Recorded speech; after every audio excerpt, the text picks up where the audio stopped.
sabah 5 gibi abim beni kaldırıp hadi balığa gidiyoruz derdi. Gün gibi hatırlıyorum. Çok 6 yaşındaydım daha. Hep beni iterdi falan. Denizci bir aile olarak yıl boyunca iş yapabileceğimiz ya da en azından yaşamaktan keyif alacağımız ürünlerin çok temiz, çok güzel ürünler de olduğunu düşünerek Bodrum'a taşınma kararı aldık.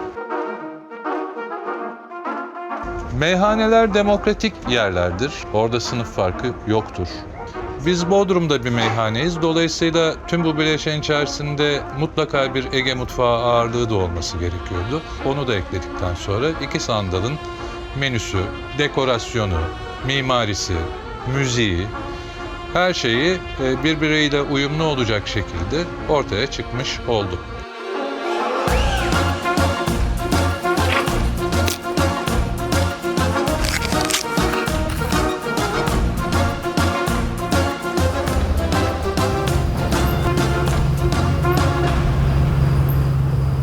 Orfoz'un hikayesi 1970 yılına dayanır. Biz küçüklüğümüzden beri her zaman denize girip yakaladığımız balıklarla, beraber çıktığımız deniz yolculukları, deniz maceralarıyla babamla hep pazara giderdim. Hangi ürünün en doğal, en güzel mevsiminde olan ürünleri seçmeyi ondan öğrendim. Aynı şekilde sistemimiz devam ediyor. Çağlar yerel pazarlardan ürünleri işte dalarak olsun buraya getiriyor. Ben de içeride onlar hakkında işte bir ayarlamalar yapıyorum.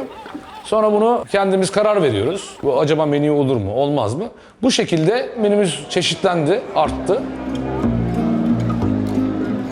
Biz en uygun malzemeyi en uygun fiyata bulabilmek için kalkıp her hafta pazara gidiyoruz. O pazarda hem doğru malzemeyi, hem mevsimine uygun malzemeyi, hem uygun fiyatlı malzemeyi bulup menümüzü onlarla oluşturmaya çalışıyoruz.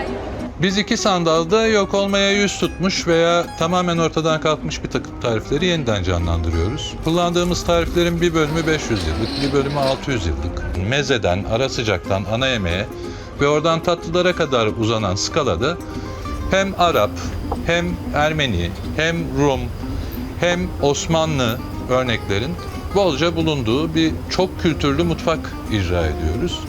Bunlardan birisi balık turşusu. Balıktan ziyade et tüketilirmiş Osmanlı saray mutfağında. Bir de pirinç çok fazla tüketilirmiş. Ama bu enteresan bir biçimde saray mutfağı üzerine oluşturulmuş çalışmalarda kendisine yer bulan bir şey. Balıklar tam filetosu alınıp mühürlendikten sonra 11 çeşit baharat, 5 çeşit ağaç yaprağı ve kaynar suda çözeltilmiş İran safranı, bal, sirke ve zeytinyağından oluşmuş bir sıvının da katkısıyla toprak bir çömleğin içerisine kurulup minimum 9, maksimum 13 günde hazırlanan bir meze. Dükkanı açtığımızdan beri hemen dalışlarla bütün Bodrum Yarımadası'ndaki zenginliği, her koyda farklı ürünlerin çıkmasını büyük bir heyecanla her gün dalarak devam ettirmeye çalışıyorum. Bu ürünlerin araştırmasını yapıyorum ve en güzel şekilde de getirdiğim zaman abimle onunla bir yaratıcılık yapacağına eminim. Hep biz onu deniyoruz aramızda ve sonrasında da menüde yer alabiliyor.